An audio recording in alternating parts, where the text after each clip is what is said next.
کیا کبھی غور کیا ہے، دو لوگ تقریباً ایک جتنی آمدنی کماتے ہیں، ایک ہمیشہ مطمئن رہتا ہے، اس کے گھر میں سکون بھی ہوتا ہے، خیر بھی، اور لوگ بھی اس کے لیے دعا کرتے ہیں، دوسرا ہر سال زیادہ کماتا ہے لیکن پریشانیاں ختم نہیں ہوتی، ہرس بڑھتی جاتی ہے، سکون کم ہو جاتا ہے۔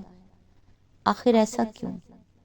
کیونکہ دنیا صرف مال بڑھنے کو ترقی سمجھتی ہے، لیکن قرآن بتاتا ہے کہ اصل سوال مال کا بڑھانا نہیں، برکت کا ہونا ہے۔ السلام علیکم، آج انشاءاللہ سورہ البقرہ کی آیت نمبر 276 سے سٹارٹ کریں گے۔ اس کا ترجمہ اور تفسیر تفہیم القرآن سے بیان کروں گی جو اہل سنت جماعت کے لیے ہے۔ پچھلی ویڈیو میں اللہ تعالیٰ نے سود کی حقیقت بیان کی اور اب اس کا نتیجہ بتا رہا ہے۔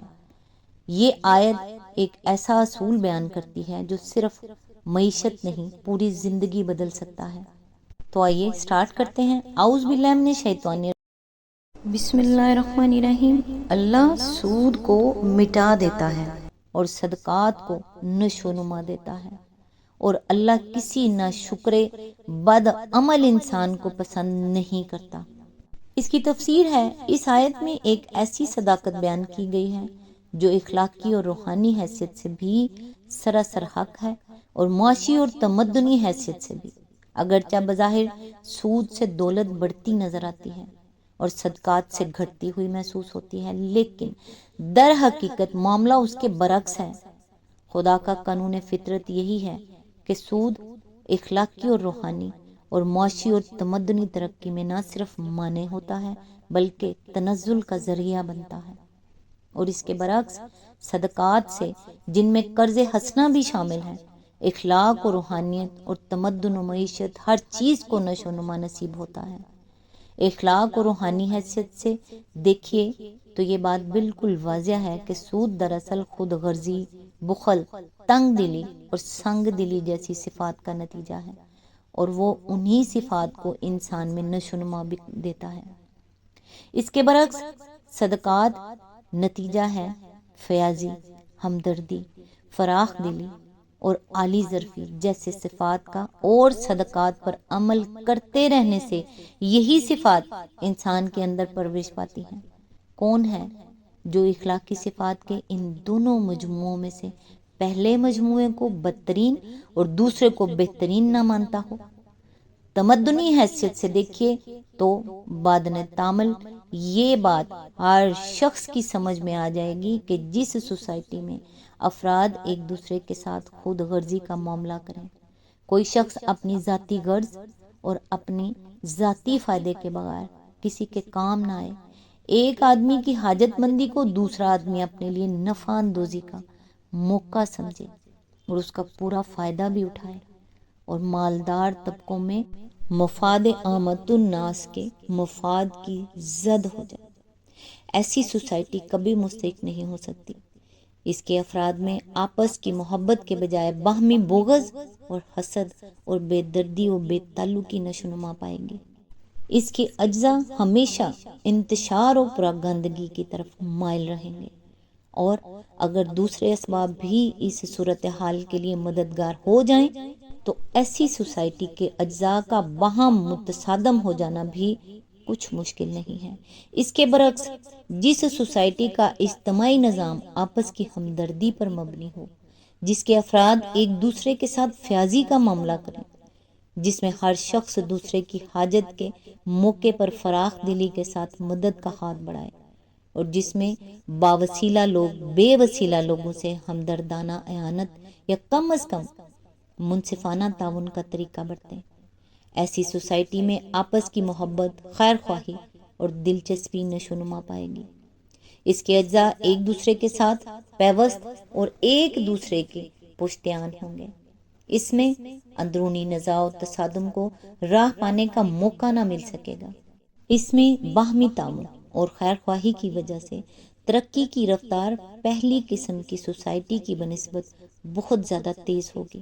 اب معاشی حیثیت سے دیکھیے، معاشیات کے نقطہ نظر سے سودی قرض کی دو قسمیں ہیں۔ ایک وہ قرض جو اپنی ذاتی ضروریات پر خرچ کرنے کے لیے مجبوراً اور حاجت مند لوگ لیتے ہیں۔ دوسرا وہ قرض جو تجارت و صنعت و حرفت اور زراعت وغیرہ کے کاموں پر لگانے کے لیے پیشہ ور لوگ لیتے ہیں۔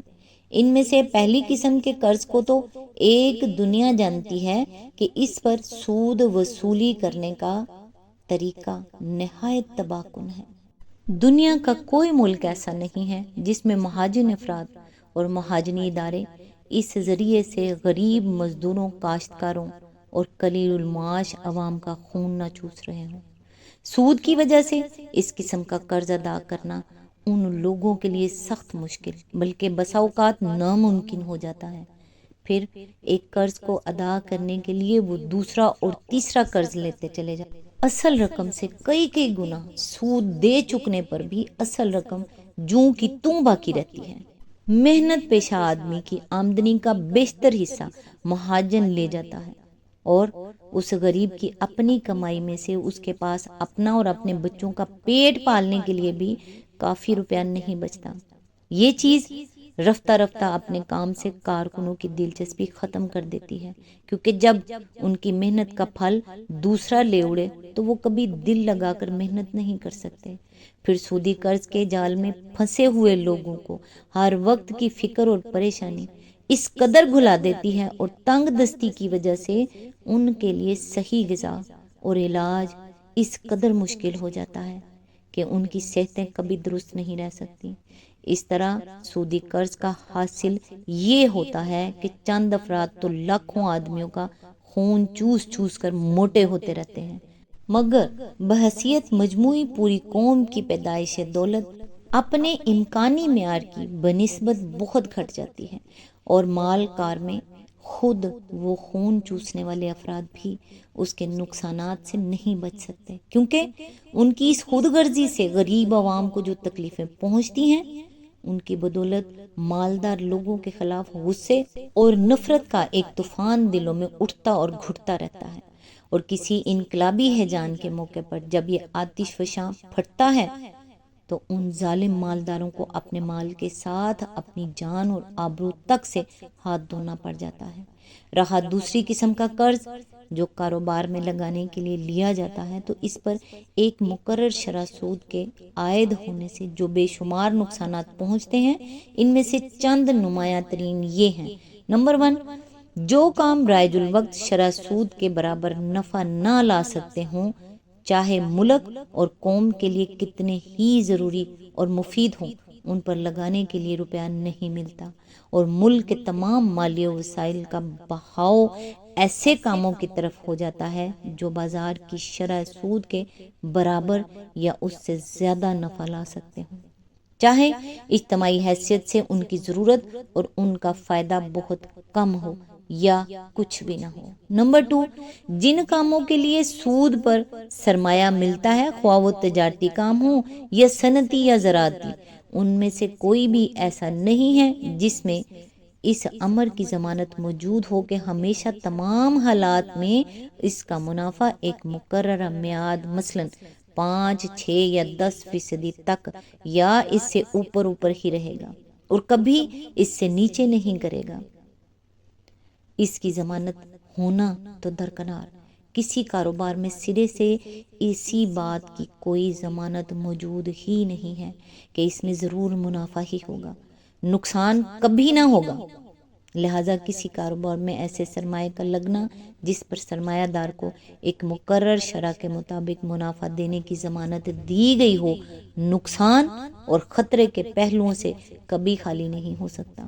نمبر 3، چونکہ سرمایہ دینے والا کاروبار کے نفع اور نقصان میں شریک نہیں ہوتا بلکہ صرف منافع اور وہ بھی ایک مقرر شرح منافع کی ضمانت پر روپیہ دیتا ہے، اس وجہ سے کاروبار کی بھلائی اور برائی سے اس کو کسی قسم کی دلچسپی نہیں ہوتی۔ وہ انتہائی خود غرضی کے ساتھ صرف اپنے منافع پر نگاہ رکھتا ہے، اور جب کبھی اسے ذرا سا اندیشہ لاحق ہو جاتا ہے کہ منڈی پر کساد بازاری کا حملہ ہونے والا ہے تو وہ سب سے پہلے اپنا روپیہ کھینچنے کی فکر کرتا ہے۔ اس طرح کبھی تو محض اس کے خود غرضانہ اندیشوں ہی کی بدولت دنیا پر کساد بازاری کا واقعی حملہ ہو جاتا ہے۔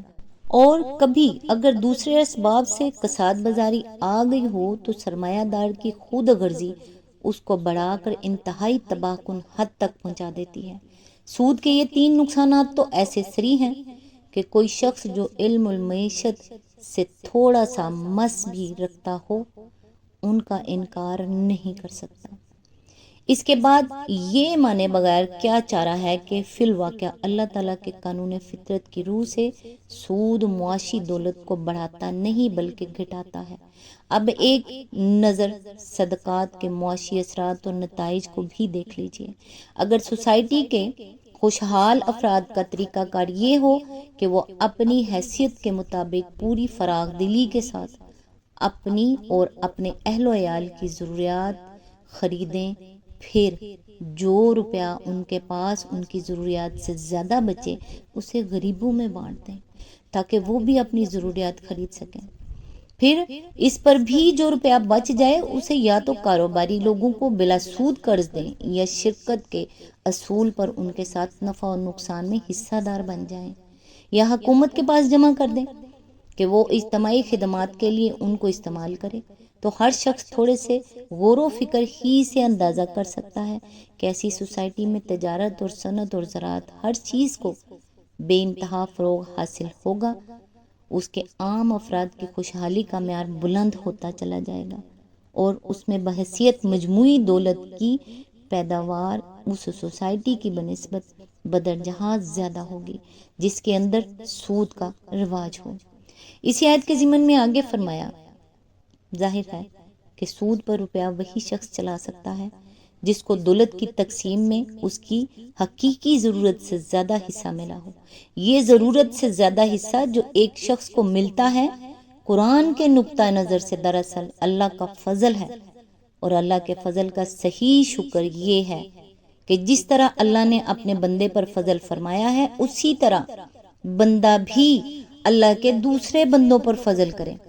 اگر وہ ایسا نہیں کرتا بلکہ اس کے برعکس اللہ کے فضل کو اس غرض کے لیے استعمال کرتا ہے کہ جو بندے دولت کی تقسیم میں اپنی ضرورت سے کم حصہ پا رہے ہیں ان کے قلیل حصے میں سے بھی وہ اپنی دولت کے زور پر ایک جز اپنی طرف کھینچ لے تو حقیقت میں وہ ناشکرا بھی ہے اور ظالم، جفاکار اور بدعمل بھی۔ تفہیم القرآن کے مطابق مولانا مودودی فرماتے ہیں کہ یہاں مٹانے اور بڑھانے کا مطلب صرف رقم کم یا زیادہ ہونا نہیں۔ سود بظاہر مال میں اضافہ دکھاتا ہے لیکن اللہ اس سے برکت، اطمینان، خیر اور حقیقی فائدے چھین لیتا ہے۔ ایسا مال فرد اور معاشرے دونوں کے لیے نقصان کا سبب بنتا ہے۔ اس کے برعکس اللہ کی رضا کے لیے کیا گیا صدقہ بظاہر مال کم کرتا ہے مگر اللہ اس میں ایسی برکت عطا کرتا ہے کہ اس کے اثرات دنیا اور آخرت دونوں میں بڑھتے چلے جاتے ہیں۔ ہم اکثر صرف بینک بیلنس دیکھتے ہیں لیکن کبھی اپنی زندگی کی برکت بھی دیکھیں۔ اگر مال بڑھ رہا ہو مگر سکون، رشتے، صحت اور دل کا اطمینان ختم ہو رہا ہو تو شاید مسئلہ کمائی کی مقدار نہیں بلکہ اس کے طریقے اور اس میں برکت کا ہے۔ اپنی زندگی میں صدقے کو صرف خرچ نہ سمجھیں، یہ اللہ کی طرف سے برکت کو دعوت دینے کا ذریعہ ہے۔ رسول اللہ صلی اللہ علیہ وآلہ وسلم نے فرمایا، صدقہ مال کو کم نہیں کرتا۔ صحیح مسلم۔ یعنی ظاہری طور پر مال کم نظر آ سکتا ہے لیکن اللہ تعالیٰ اس میں ایسی برکت عطا فرماتا ہے جسے انسان اپنی زندگی میں محسوس کرتا ہے۔ دنیا ہمیں سکھاتی ہے جتنا جمع کرو گے اتنے کامیاب ہو جاؤ گے، لیکن قرآن ایک مختلف سوال پوچھتا ہے، جو تم نے جمع کیا اس میں برکت بھی ہے؟ کیونکہ قیامت کے دن صرف یہ نہیں دیکھا جائے گا کہ مال کتنا تھا بلکہ یہ بھی کہ اس مال نے تمہیں اللہ کے قریب کیا یا اس سے دور۔ آج تک کے لیے بس اتنا ہی۔ نیکسٹ انشاءاللہ آیت نمبر 277 سے سٹارٹ کریں گے۔ تب تک کے لیے دعا میں یاد رکھیے گا۔ اللہ حافظ۔